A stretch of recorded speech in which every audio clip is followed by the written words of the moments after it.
माझं नाव आहे प्रशांत सोनेरी। मी मागच्या 1 वर्षापासून आपल्या पिंपळशेत ग्रामपंचायतमध्ये ग्रामसेवक या पदावरती कार्यरत आहे आणि आज जवळपास मला 1 ते 1.25 वर्ष ग्रामसेवक पदावरती झालेले आहे।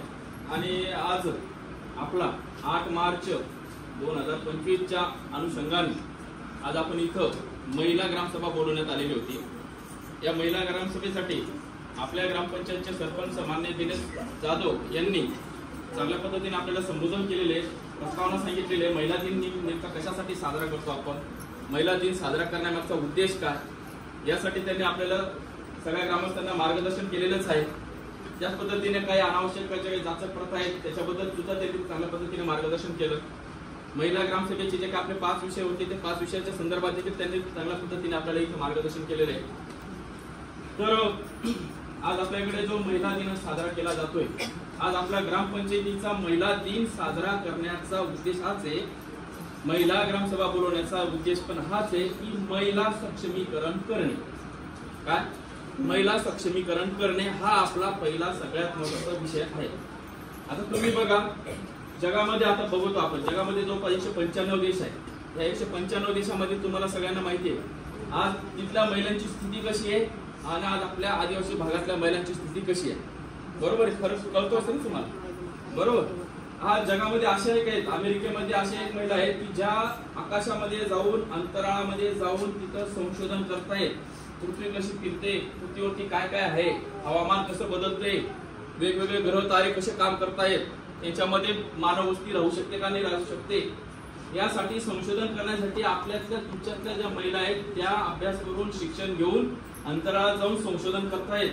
बरोबर, एवढंच नाही तर देशाचा राज्यकारभार ते चालवत आहेत, राज्याचा राज्यकारभार चालवत आहेत, जिल्ह्याचा कारभार चालवत आहेत, सरपंच पदावरती काही ठिकाणी कार्यरत, चांगल्या पद्धतीने सरपंच म्हणून कार्यरत आहेत। आपल्या देशाचे राष्ट्रपती द्रौपदी मुर्मू ताई मॅडम, बरोबर, या देखील आज आपल्या संपूर्ण भारताचं राष्ट्रपती पद चांगल्या पद्धतीने निभावत आहेत। आपण सगळेजण बघतोच आहोत, त्या वेगवेगळ्या देशांमध्ये पण महिला राष्ट्रपती आहेत। म्हणजे सांगायचं तात्पर्य असं आहे की जो शिकलेला भाग आहे, जनरल भाग म्हणतो आपण, त्या जनरल भागामध्ये महिलांची स्थिती खूप चांगल्या पद्धतीची आहे। म्हणजे तिथं महिलांची स्थिती आहे ती पुरुषांपेक्षा पण चांगल्या पद्धतीची पुढे आहे। बरोबर, तुम्ही जर बघितलं दिल्लीचं CBSE बोर्ड आहे, बरोबर, दिल्लीच्या CBSE बोर्डामध्ये सगळ्यात जास्त निकाल कोणाचा लागतो, मुलांचा लागतो की मुलींचा लागतो? मुलींचा लागतो। एवढंच नाही तर आज शाळेमध्ये पण बघा, सगळ्यात जास्त पास होण्याची संख्या कोणाची असते, मुलींची की मुलांची? मुलींची। मग सांगायचं तात्पर्य असं आहे की आपल्या घरामध्ये आपल्या मुलीला जर आपण चांगल्या पद्धतीने प्राधान्य देऊन तिला जर शिकवलं, तिला तेवढा वेळ दिला, तिला सगळ्या गरजांची पूर्तता केली, तर ती मुलगी सुद्धा आपल्या घराचं नाव लौकिक करते, गावाचं नाव लौकिक करते, तालुक्याचं नाव लौकिक करते। बरोबर, एवढंच नाही तर तिचं नेतृत्व क्षमता जागरूक होऊन ती राजकारणामध्ये सुद्धा तिचा ठसा उमटवते। एवढंच नाही तर शिक्षण क्षेत्र असेल किंवा कलाकार क्षेत्र असेल किंवा मग इतर जे काही सामाजिक क्षेत्र असतील, बरोबर, या ठिकाणी देखील आपला ठसा उमटवतात। आता बघा, ते बीडचं एक प्रकरण झालेलं होतं, धनंजय मुंडे आणि ते वाल्मिक कराडांचं, ते प्रकरण उजेडात आणण्याचं काम कोण करते? अंजली दमानिया म्हणून आहेत, माहिती, सामाजिक कार्यकर्ता, या पण एक महिलाच आहेत। आलं लक्षात? सांगायचं तात्पर्य असे की महिला ह्या आता कुठेही कमी राहिलेल्या नाहीयेत। परंतु हे चित्र कुठं बघायला भेटतं आपल्याला? कुठं बघायला भेटतं? आपल्या आदिवासी भागात बघायला भेटतं की जनरल भागामध्ये जिथं विकास झालेला आहे तिथं कुठं बघायला भेटतं चित्र? ज्या भागांचा विकास झालेला आहे त्या भागातच हे चित्र बघायला भेटतं। बरोबर, आलं का लक्षात? पण आपल्या आदिवासी भागामध्ये हे चित्र बघायला भेटतं। आपल्या आदिवासी भागामध्ये असं आहे का? असं मी आता जवळपास 11 वर्षापासून ग्रामसेवक पदावरती काम करत आहे। मला 11 वर्षामध्ये फक्त एक खेतले मॅडम जे आहेत ते जिल्हा परिषद अध्यक्ष झाल्या होत्या। मला त्यांचं जेवढं कर्तृत्व आठवतंय की ते एक पहिली महिला जिल्हा परिषद अध्यक्ष म्हणून पालघरचा त्यांना मान मिळाला। त्यांच्यानंतर मला आपल्याकडच्या महिला असं पुढे जाताना मी बघितलेला नाही। याला कारण काय? महिला मागे राहण्यासाठी कारण नेमकं काय, याचा आपल्याला थोडासा अभ्यास करणं गरजेचं आहे, याचं आपल्याला थोडंसं आत्मचिंतन करणं गरजेचं आहे। आलं लक्षात? मग महिला मागे राहण्याचं कारणच काय? महिलाच नव्हे तर आपला संबंध संपूर्ण आदिवासी समाज इतर समाजाच्या बाबतीत इतर जिल्ह्यांच्या याच्या मानाने आपण अजून पण खूप मागे आहोत. याला कारण काय आहे? काय कारण आहे? गरिबी. माहिती आहे ना? गरिबी. आलं का लक्षात? तुम्ही थोडंसं मला दाद द्या, म्हणजे मला समजेल की मी जे बोलते ते तुमच्या मनामध्ये ठसतंय. बरोबर? गरिबी हे सगळ्यात मूळ कारण आहे. कशासाठी? मागे राहण्यासाठी. महिलाही माग आहेत, महिलांच्या बरोबर त्यांचं कुटुंब देखील माग आहेत, त्यांचे मुलं मुली सुद्धा माग आहेत. इतर देशांच्या मानाने, इतर राज्याच्या मानाने, इतर तालुके जिल्ह्यांच्या मानाने. आलं लक्षात? मग तिकडे परिस्थिती चांगली आहे आणि आपल्याकडे परिस्थिती वाईट. मग याला कारण काय आहे? काहीतरी कारण असल्याशिवाय आपण मागे राहू शकत नाही. ती कारण जर आपण सुधारवली तर 100% आपण त्यांच्यापेक्षाही पुढे जाऊ. तुम्हाला माहितीये, कोकणातल्या माणसाची जी बुद्धी आहे ती इतर सर्व क्षेत्रामध्ये पेक्षाही पुढे आहे. कोकणी माणूस हा अत्यंत बुद्धिवान मानला जातो समाजामध्ये. आलं लक्षात? परंतु एवढं असून सुद्धा आज कोकणी माणूस काय गरीब आहे इतर यांच्या मानाने. पण मी गरिबी काय येते? याला कारण आहे महिला सक्षमीकरण नसणं. काय? महिला सक्षमीकरण नसणं हे काय गरिबीचं सगळ्यात महत्वाचं कारण आहे. आता तुम्ही म्हणाल की नेमकं काय कारण आहे? आणि कारण म्हणजे एक हेच आहे महत्वाचं की गरिबी. आता गरिबी नेमकी कशामुळे येते हे आपल्याला माहिती असलं तर आपण खऱ्या अर्थाने आपण त्याच्यावरती तोड काढू शकतो, त्याच्यावरती उपाय काढू शकतो. बरोबर? मग गरिबी काय येते माणसाला? तुम्ही चर्चा करा बरं जरा. गरिबी काय येते? गरीब राहण्यासाठी काय कारण असतं? कशामुळे आपण गरीब राहतोय? गरीब राहण्याचं सगळ्यात महत्वाचं 1 नंबरचं जर कारण असेल तर ते म्हणजे व्यसनाधीनता. लक्षात ठेवा सगळ्यांनी, महिलांना ऐका, इथं मुली पण आहेत, सगळे आहेत, काही पुरुष मंडळी पण आहेत, त्यांनी पण सगळ्यांनी जरा महत्वाचे हे विषय आहेत, जरा व्यवस्थित ऐका. गरिबी वाढण्याचं कारण एकमेव म्हणजे पहिलं कारण जे आहे ते म्हणजे व्यसनाधीनता. व्यसनाधीनता माहिती आहे ना? व्यसना माहिती आहे ना? व्यसनाधीनता शब्द माहिती आहे ना? मग व्यसनाधीनता आता तुम्हाला म्हणतो आपल्याकडे गल्लोगल्ली दारू पाडायचं प्रमाण वाढलेलं आहे. बरोबर आहे? जवळच आपल्याकडे खानवेल आहे 17-18 किलोमीटर वरती. तिथं टॅक्स नसल्यामुळे दारूची जी किंमत आहे, जिथं 100 रुपयाला दारूची भेटते तिथं 50 रुपयाला भेटते. सहजासहजी दारू उपलब्ध होते. एवढंच नव्हे तर गरीब माणूस असेल, त्याच्याकडे पैसे नसेल की मोठी दारू खरेदी करायचं तर तो गावठी दारू घेतो 20 रुपयाची. जर त्याची टीव्ही ऐकत नसेल तर तो 10 रुपयाची 15 रुपयाची ताळी तरी घेतो. आलं लक्षात? मग ह्या ज्या 2-3 प्रकारच्या आहेत, ताळी असेल, दारू असेल किंवा विलायती आपलं कॉलेजची जी काही दारू असेल, ह्या दारूचं प्रमाण जे आहे हे दिवसेंदिवस मोठ्या प्रमाणात वाढत चाललेलं आहे. त्याच्यामुळे काय झालेलं आहे? व्यसनाधीनता आलेली आहे. प्रत्येक घरामध्ये 2-2, 3-3, 4-4 व्यक्ती दारूच्या आहारी मोठ्या प्रमाणात गेलेले आहे. आलं लक्षात? आणि मग दारूच्या आहारी गेल्यामुळे काय होतं माहिती का? दारू काय करते? एकदा का थोडा आवाज सांगतो, एकदा का ती दारू आपण पिली, दारू पिल्यानंतर आपला जो मेंदू असतो, हा डोक्यामध्ये जो मेंदू असतो, त्या मेंदूवरचं काय होतं? कंट्रोल सुटतं. कंट्रोल सुटतं म्हणजे मेंदूला जो विचार करण्याची क्षमता पाहिजे की अरे आपली गरिबीची परिस्थिती आहे, आपल्याला काहीतरी व्यवसाय केला पाहिजे, आपल्याला काहीतरी धंदा पाणी केला पाहिजे, चांगल्या पद्धतीने शेती केली पाहिजे, एखादं दुकान तरी टाकलं पाहिजे. हे जे विचार यायची जी क्षमता आहे ना, ती क्षमता काय होते? कमी होऊन जाते सगळ्यात महत्त्वाचं. आणि ती क्षमता कमी झाल्यामुळे काय होतं? तुम्हाला नवीन काही गोष्टी करायचं काही सुचत नाही. कारण का? तुमच्या घरामध्ये गरिबी असते, तुम्हाला ती गरिबी देखवत नाही म्हणून दारू पितात. दारू पिल्यानंतर अजून माणसाला ते टेन्शन तेवढं फक्त जरा गायब होतं. शुद्धीवर आल्यानंतर अजून गरिबी दिसते.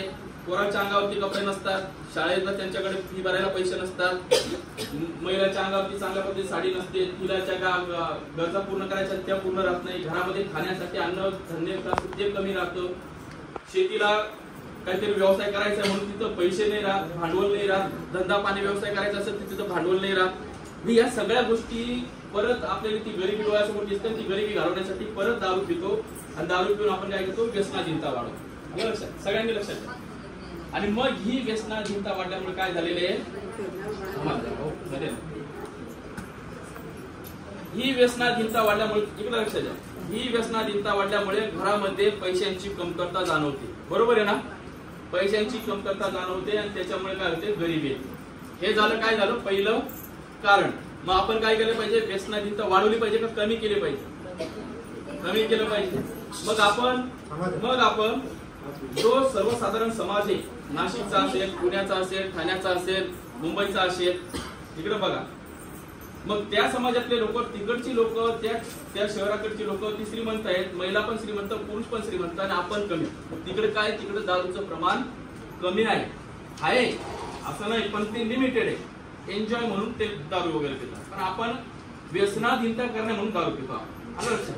मग आपण ही गोष्ट आत्मसात केली पाहिजे की आपण दारूवरती बंदी आणली पाहिजे, दारूचं प्रमाण कमी केलं पाहिजे, दारू जे पाडतात त्यांच्यावरती आपण थोडंसं निर्बंध लादले पाहिजे.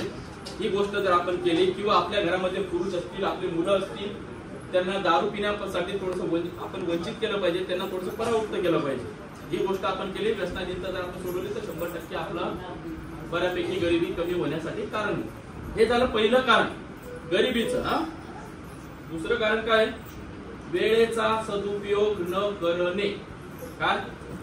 वेळेचा सदुपयोग न करणे. आपल्याकडे वेळ आहे, परंतु त्या वेळेचा आपण काय करतो? वापर व्यवस्थित करतो का? नाही करतो. आता तुम्ही इथं सगळ्या महिला इथं उपस्थित आहेत, तुम्हाला प्रत्येकाला एक एक मुलगा असेल, 2-2 मुलं असेल, बरोबर? पण आज तुम्ही त्यांना लहानपणापासून वाढवताना, मोठं करताना तुम्ही त्यांना सगळे शिक्षणाचे काय असेल त्याचा सगळा खर्च केला, पण त्याला कुठेतरी संस्कार देण्यामध्ये, त्याला कुठेतरी त्याचे म्हणजे जागा दाखवण्यासाठी आपण कुठेतरी कमी पडलो नाही. कमी कसं पडलं? आता वेळेचा सदुपयोग न करणे हे कारण मला का सांगावं लागतं इथं. आज तुम्ही बघितलेलं असेल, प्रत्येक पाडामध्ये आपल्याकडे जेवढे पाडे असे कोणताही पाडा नाही त्या पाड्यामध्ये क्रिकेटचं ग्राउंड नाही आहे का? बरोबर. मग आज आपली मुलं करतात काय माहितीये का? वेळेचा सदुपयोग करत नाहीत. आज आपले मुलं दिवाळी झाल्यानंतर भात कापणी झाल्यानंतर सगळं झाल्यानंतर पोरांचं काम काय राहतं माहितीये का?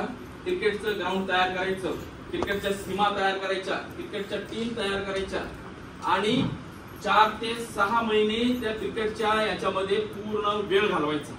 बरोबर आहे का?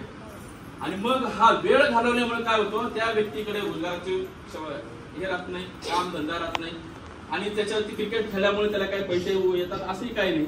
एक 10-15 हजार रुपयाचं बक्षीस असतं. ते 10-15 हजार रुपयाचं बक्षीस मिळवण्यासाठी ते मुलं 1-2 महिना घरी प्रॅक्टिस करतात, आणि एवढी प्रॅक्टिस करून तिथं मॅच हरल्यानंतर त्यांच्या हातात काही येत नाही.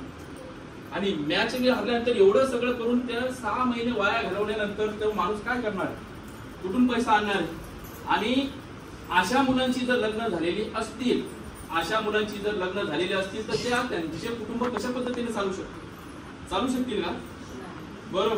मग सांगायचं तात्पर्य हेच आहे की आपण वेळेचा सदुपयोग करत नाही, आणि हेच मुलं असतील किंवा ह्याच मुली असतील, हे मुलं ज्या वेळेस आपल्याकडे भात लागवड सुरू होते, तुम्ही बघा, भात लागवडीला फक्त घरातल्या आई वडील असतात, थोडे वयोवृद्ध माणसं असतात, ते लागवडी राहतात.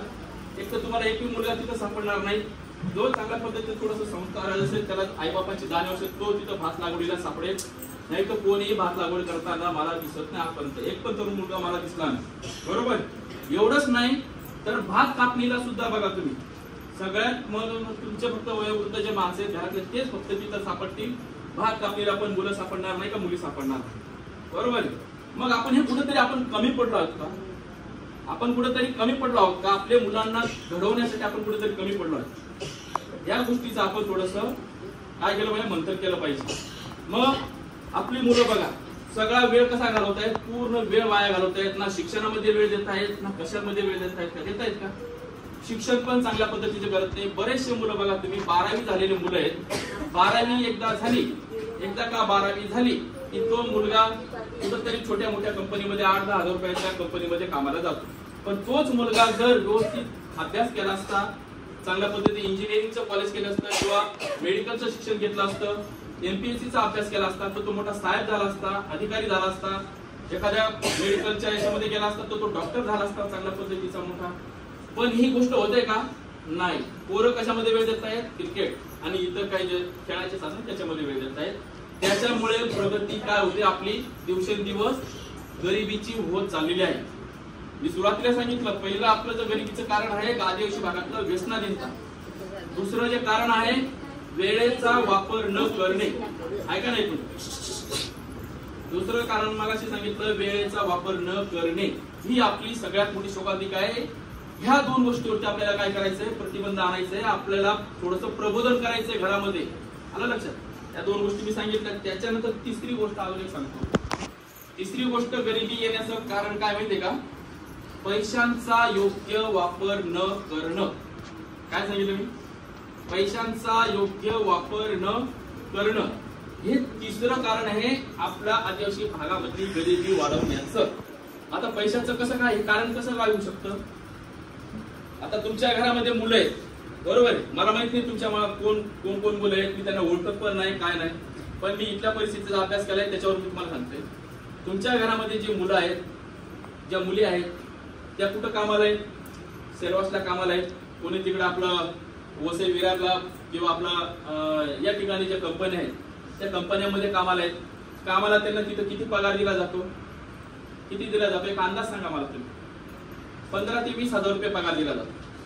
जास्तीत जास्त 20 हजार पगार आहे का कोणाला? हो किंवा नाही सांगा ना. 20 हजार पगार. मी तरी जास्तीत जास्त किती सांगतो? 20 हजार पगार सांगतो. पण आज त्या पोराकडे तुम्ही बघा, 20 हजार जरी पगार असेल त्या व्यक्तीकडे, त्या मुलाकडे मुलीकडे 20 हजार जरी पगार असेल, पण त्या मुलाकडे पैशाचं नियोजन नाही. त्या मुलाकडे जर गाडी जर बघितली मोटरसायकल तर 2 ते 2.5 लाखाची बाईक असते. केटीएम सारख्या बाईक, मोठमोठ्या चांगल्या बाईक बघितलं तुम्ही. आता रस्त्याने आपल्याला किती फिरवतात. बाजाराच्या दिवशी आपण बघतो, आपण मोठे मोठे टायरवाल्या गाड्या असतात, बरोबर. आणि 2-2, 2.5 लाखाच्या, 3-3 लाखाच्या बाईक आहेत त्या. आता मी ग्रामसेवक राहून मला पगार चांगला राहून सुद्धा माझ्याकडे 90 हजारची गाडी आहे. तिला 6 वर्ष झाले, ती अजून तशी वापरतो. पण आपल्याकडे सांगायचं तात्पर्य असं आहे की एवढ्या मोठ्या गाड्या वापरतो आपण, आणि ते पण कशावर माहिती का? सर्व गाड्या हप्त्यावर आहेत. 20 हजार पगार असेल तर 12 ते 15 हजार रुपये गाडीचा हप्ता आहे दर महिन्याला. हप्ता थकला तर गाडी उडून नेतात, माहितीये तुम्हाला. मग तो व्यक्तीला तो जर गाडीचा हप्ता भरतोय, पगाराचा जेवढा पगार आहे 75% जर पैसा तो हप्ता फेडत असेल तर घरात पैसा आणणार कुठून? कसं काय वेळ मॅनेजमेंट राहील? कुटुंबाचं मॅनेजमेंट करू कशी शकणार? एवढंच नाही तर त्या मुलाकडे मोबाईल जर बघितला तर आमच्याकडे सुद्धा एवढा भारी मोबाईल नाही राहणार. त्यांच्याकडे 40-50 हजाराचा आयफोन सारखा मोबाईल राहतो. आयफोन मोठे आयफोन नाही ते फोटो काढण्यासाठी, त्या आयफोन राहतात. आणि त्याला रिचार्ज मारायला अजून वरती 800-900 रुपयाचा रिचार्ज मारायला खर्च येतो. तुम्ही विचार करा, 20 हजार जरी पगार असेल तर तो 20 हजार पगार त्याला कुठे जाणार आहे? मौज मस्तीला खर्च जाणार आहे. आणि एवढं करून त्याच्या हातात काही पडणार आहे का? नाही. मग सांगायचं तात्पर्य आहे की वेळेचा सदुपयोग न करणं आणि पैशांचं नियोजन न करणं हे पण काय आपलं गरिबीचं मूळ कारण आहे. आलं लक्षात? हे एक कारण आहे. याच्यामुळे आपली काय होते? गरिबी वाढते. चौथं जे कारण आहे गरिबी वाढण्याचं, इकडे तुम्ही सगळे ज्येष्ठ महिला आहेत, इकडे लक्षात आहे. ज्येष्ठ महिला ज्या आहेत, ज्या वयोवृद्ध महिला आहेत, त्यांनी खास करून ही गोष्ट ऐका.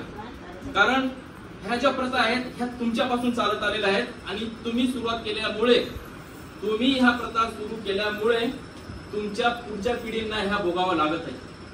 आता काय प्रथा आहे ते मी तुम्हाला सांगतो. आपल्याकडे लग्न करायची पद्धत आहे. आपल्याकडे लग्न होतात. एखाद्या घरामध्ये लग्न असेल तर त्या लग्न चांगल्या पद्धतीने साजरा करण्यासाठी आपल्याला किमान 1 लाखाची दारू भरावी लागते, बरोबर. दारू भरावी लागते, बरोबर आहे का? 1 लाखाची दारू ठेवावी लागते. 50 हजाराचा त्याला थंडाची व्यवस्था करावी लागते. थम्सअप असेल, स्प्राईट असेल, गिना असेल, बरोबर. 50 हजार त्याला तो खर्च येतो. 50 हजार रुपयाचं त्याला चिकन खरेदी करावं लागतं, कोंबड्या खरेदी कराव्या लागतात. 2 लाख रुपये हे लागतं. जिथं 20 हजाराचा मंडप पाहिजे तिथं 80 हजाराचा मंडप असतो. कशाला? की त्याच्या शेजारी त्याच्या भावाने मोठं लग्न केलं होतं, मी त्याच्यापेक्षा भारी करणार, यासाठी त्याची जिरवण्यासाठी आपण मोठा खर्च करतोय. आलं लक्षात? मग हा एक वेगळा खर्च आहे. मानपानाचा वेगळा खर्च आहे. त्यानंतर दाढीसाठी वेगळी व्यवस्था करावी लागते.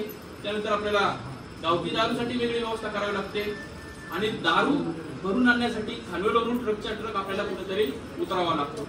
आणि मग हा एवढा साठा केल्यानंतर याला त्या घरामध्ये ज्याने लग्न केलेलं असेल, तुम्ही माहिती आहे यावर्षी लग्न आहे, ज्यांनी लग्न केलेले आहेत ना त्यांनी आपली परिस्थिती आजमावा जरा. आपण कसे, आपली परिस्थिती नेमकी काय, आपल्यावर किती लाखाचं कर्ज झालेलं आहे, ही गोष्ट जर आपण समजून घेतली पाहिजे, बरोबर आहे.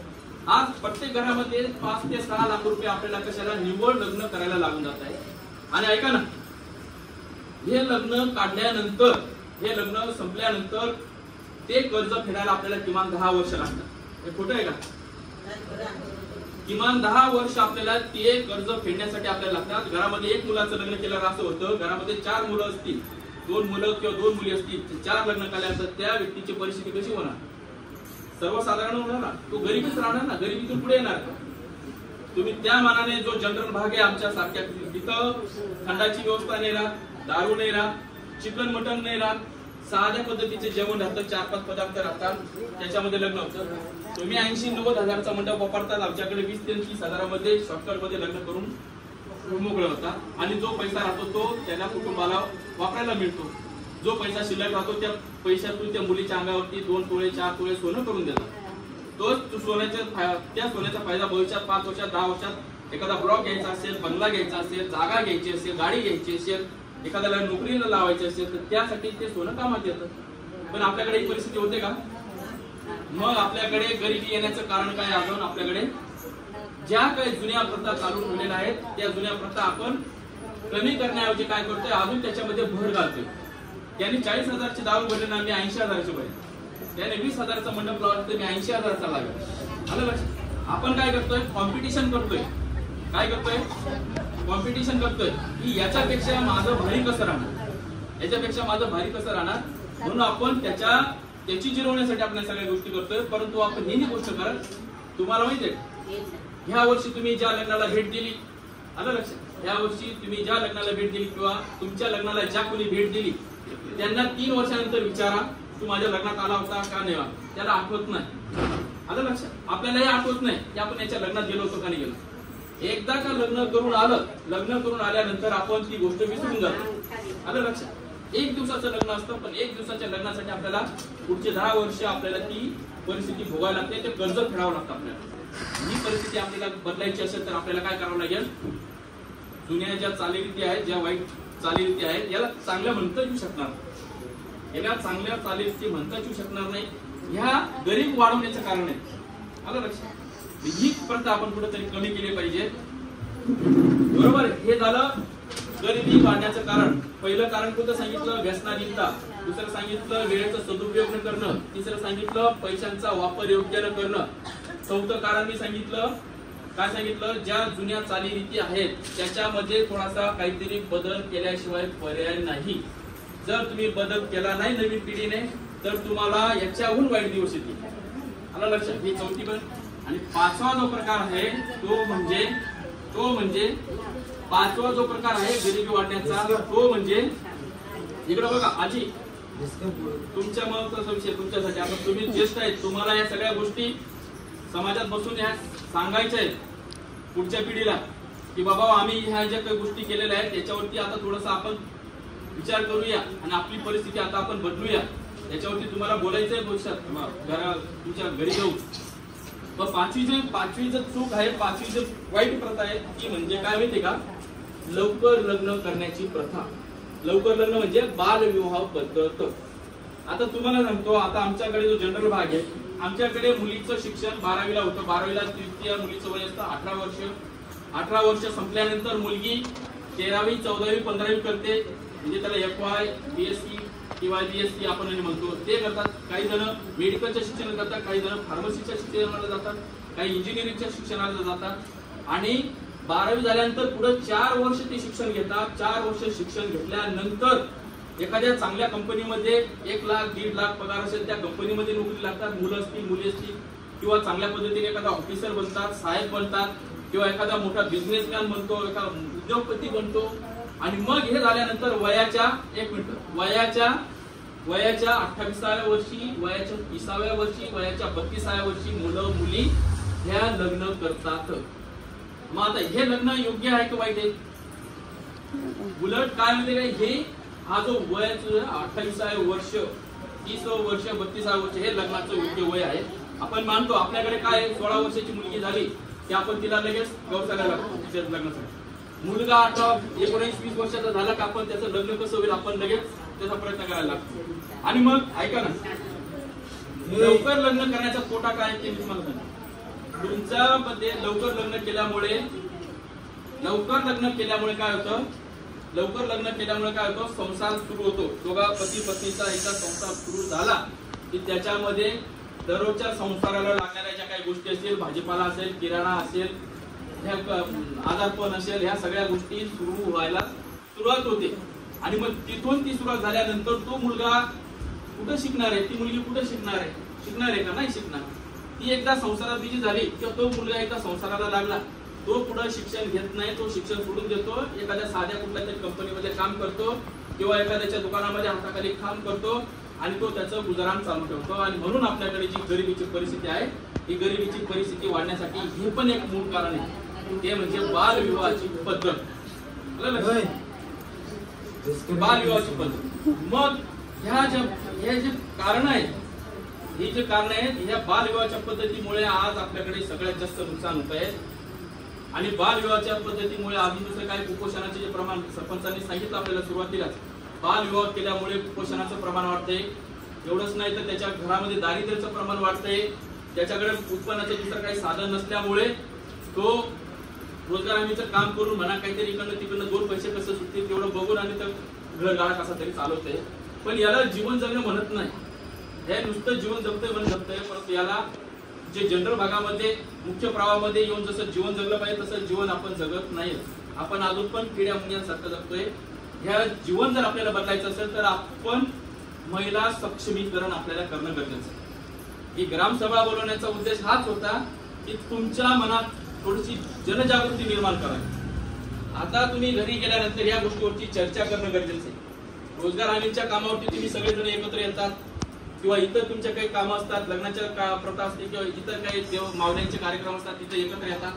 तिथं एकत्र येऊन ह्या ज्येष्ठ मंडळींनी, ह्या ज्येष्ठ महिला आहेत, ज्येष्ठ पुरुष असतील, वयोवृद्ध, यांनी चांगल्या पद्धतीचे निर्णय घ्यायचे. आपल्या ज्या काही वाईट चालीरीती आहेत त्याच्यावरती बोललं पाहिजे, कमी कशा करता येतील.